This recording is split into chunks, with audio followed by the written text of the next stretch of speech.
and myself when we traveled to your beautiful country 5 years ago. It's hard to believe so long ago, and it seemed like yesterday. It was beautiful. We opened the cricket stadium, 129,000 seats, I think the largest stadium in the world, and it was an incredible period of time.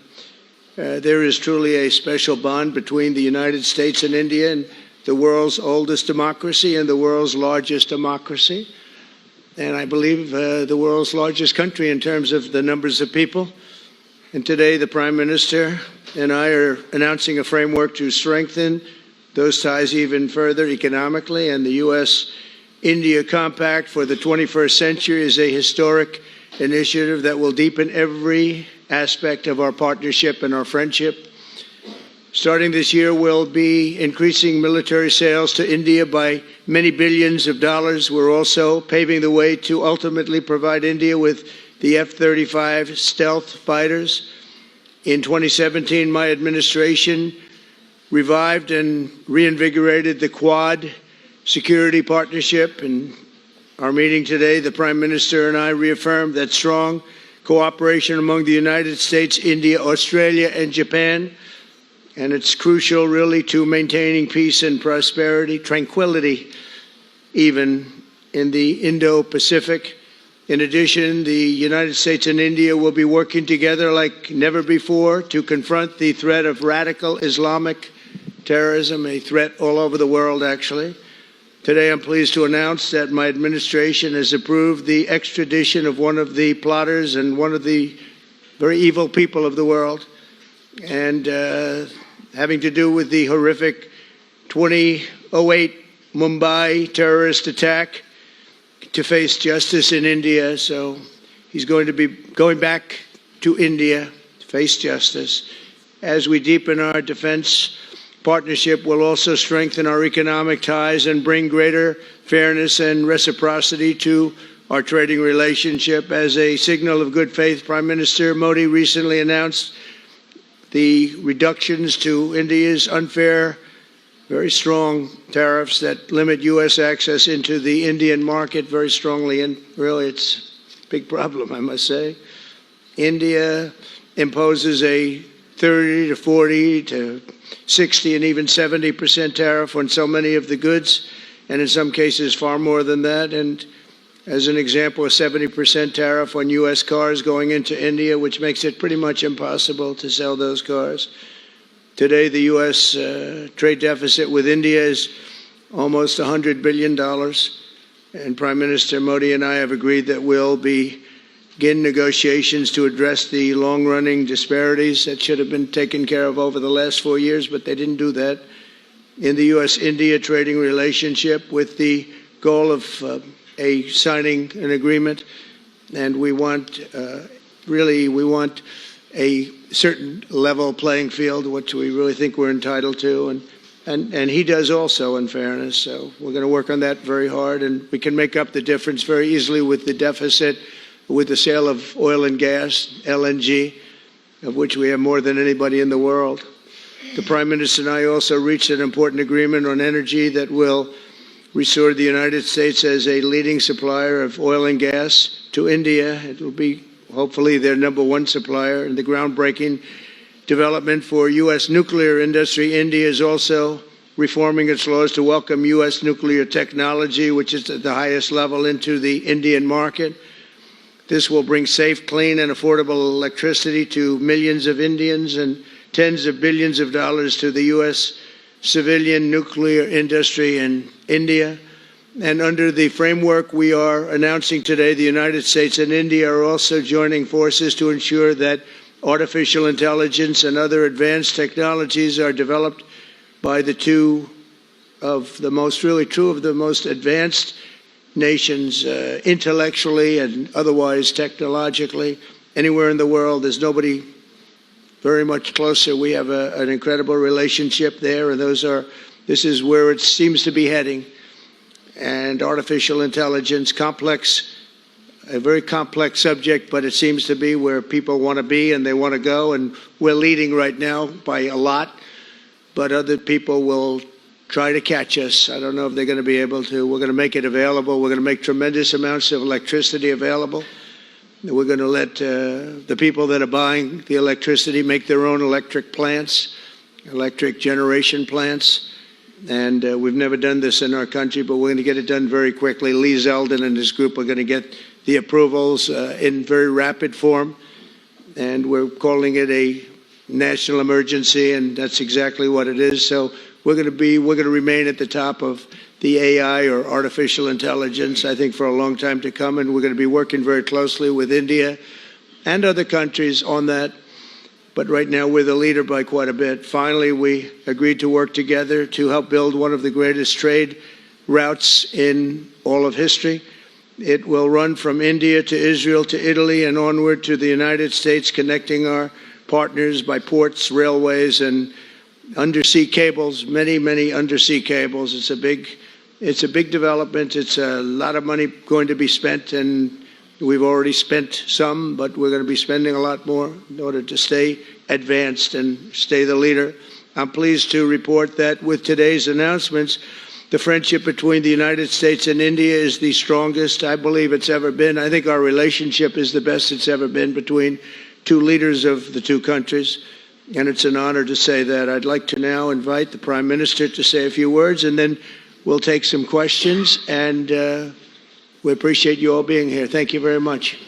दोनों देशों के delegates, media के साथियों, नमस्कार। सबसे पहले मैं मेरे प्रिय मित्र राष्ट्रपति ट्रंप को मेरे शानदार स्वागत और आतिथ्य सत्कार के लिए हार्दिक आभार व्यक्त करता हूं। राष्ट्रपति ट्रंप ने भारत और अमेरिका संबंधों को अपने नेतृत्व से संजोया है, जीवंत बनाया है। जिस उत्साह से उनकी पहली टर्म में हमने मिलकर काम किया, वही उमंग, वही ऊर्जा और वही प्रतिबद्धता मैंने आज भी महसूस की है। आज की चर्चाओं में उनके पहले टर्म में हमारी उपलब्धियों का संतोष और गहरे आपसी विश्वास का सेतु था। साथ ही नए लक्ष्यों को प्राप्त करने का संकल्प भी था।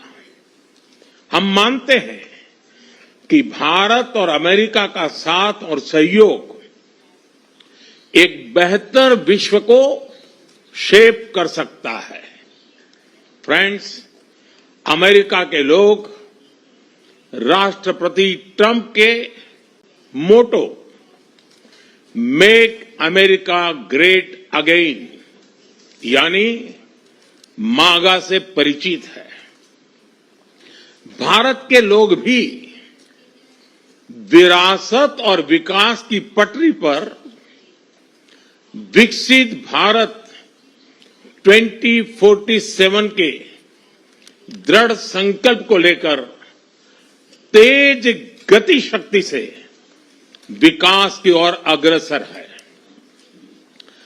अमेरिका की भाषा में कहूं तो विकसित भारत का मतलब मेक इंडिया ग्रेट अगेन यानी मिगा। जब अमेरिका और भारत साथ मिलकर काम करते हैं यानी मागा, मागा प्लस मिगा, तब बन जाता है मेगा पार्टनरशिप फॉर प्रॉस्पेरिटी। और यही मेगा स्पिरिट हमारे लक्ष्यों को नया स्केल और स्कोप देती है। फ्रेंड्स, आज हमने द्विपक्षीय व्यापार को 2030 तक 2 गुना से भी अधिक बढ़ाकर $500 बिलियन तक पहुंचाने का लक्ष्य निर्धारित किया है। हमारी टीमें एक पारस्परिक लाभकारी ट्रेड एग्रीमेंट को शीघ्र संपन्न करने पर काम करेगी। भारत की ऊर्जा सुरक्षा सुनिश्चित करने में हम ऑयल तथा गैस ट्रेड को बल देंगे। ऊर्जा इंफ्रास्ट्रक्चर में निवेश भी बढ़ेगा। न्यूक्लियर एनर्जी क्षेत्र में हमने स्मॉल मॉड्यूलर रिएक्टर्स की दिशा में सहयोग बढ़ाने पर भी बात की। फ्रेंड्स, भारत की डिफेंस प्रिपेयर्डनेस में अमेरिका की महत्वपूर्ण भूमिका है। स्ट्रैटेजिक और ट्रस्टेड पार्टनर के नाते हम जॉइंट डेवलपमेंट, जॉइंट प्रोडक्शन और ट्रांसफर ऑफ टेक्नोलॉजी की दिशा में सक्रिय रूप से आगे बढ़ रहे हैं। आने वाले समय में भी नई टेक्नोलॉजी और इक्विपमेंट हमारी क्षमता बढ़ाएंगे। हमने autonomous systems industry alliance launch करने का निर्णय लिया है। अगले दशक के लिए डिफेंस कोऑपरेशन फ्रेमवर्क बनाया जाएगा। डिफेंस इंटरऑपरेबिलिटी, लॉजिस्टिक्स, रिपेयर और मेंटेनेंस भी इसके मुख्य भाग होंगे। फ्रेंड्स, 21वीं सदी टेक्नोलॉजी ड्रिवन सेंचुरी है। लोकतांत्रिक मूल्यों में विश्वास रखने वाले देशों के बीच टेक्नोलॉजी क्षेत्र में करीबी सहयोग पूरी मानवता को नई दिशा, शक्ति और अवसर दे सकता है। भारत और America artificial intelligence, semiconductors, quantum, biotechnology तथा टेक्नोलॉजीज में मिलकर काम करेंगे। आज हमने ट्रस्ट यानी transforming relationship utilising strategic technology, उस पर सहमति बनाई है। इसके अंतर्गत क्रिटिकल मिनरल, एडवांस मटेरियल और फार्मास्यूटिकल की मजबूत सप्लाई चेन्स बनाने पर बल दिया जाएगा। लिथियम और रेयर अर्थ जैसे स्ट्रेटेजिक मिनरल के लिए रिकवरी और प्रोसेसिंग इनिशिएटिव्स लॉन्च करने का भी निर्णय लिया है। स्पेस के क्षेत्र में अमेरिका से हमारा करीबी सहयोग रहा है। इसरो और नासा के आपसी सहयोग से बनाई निसार सैटेलाइट शीघ्र ही भारतीय लॉन्च व्हीकल पर अंतरिक्ष की उड़ान भरेगी। फ्रेंड्स, भारत और अमेरिका की साझेदारी लोकतंत्र को सशक्त बनाती है। इंडो पैसिफिक में शांति, स्थिरता और समृद्धि को बढ़ाने के लिए हम मिलकर काम करेंगे। इसमें क्वाड की विशेष भूमिका होगी। इस वक्त भारत में होने जा रही क्वाड समिट में हम पार्टनर देशों के साथ नए क्षेत्रों में सहयोग बढ़ाएंगे।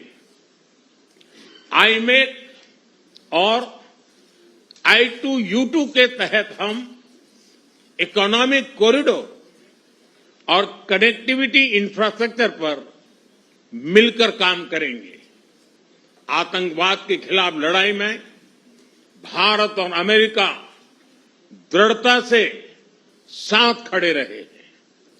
हम सहमत हैं कि सीमा पार आतंकवाद के उन्मूलन के लिए ठोस कार्रवाई आवश्यक है और मैं राष्ट्रपति जी का आभारी हूं उन्होंने 2008 के जिसने भारत में नरसंहार किया था उस मुजरिम को अब भारत के हवाले करने का निर्णय किया है।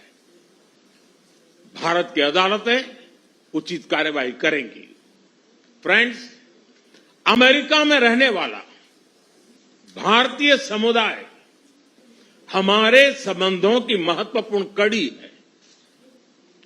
हमारे पीपल टू पीपल टाइज को और गहरा करने के लिए हम शीघ्र ही लॉस एंजलिस और बोस्टन में भारत के नए कॉन्सुलेट खोलेंगे।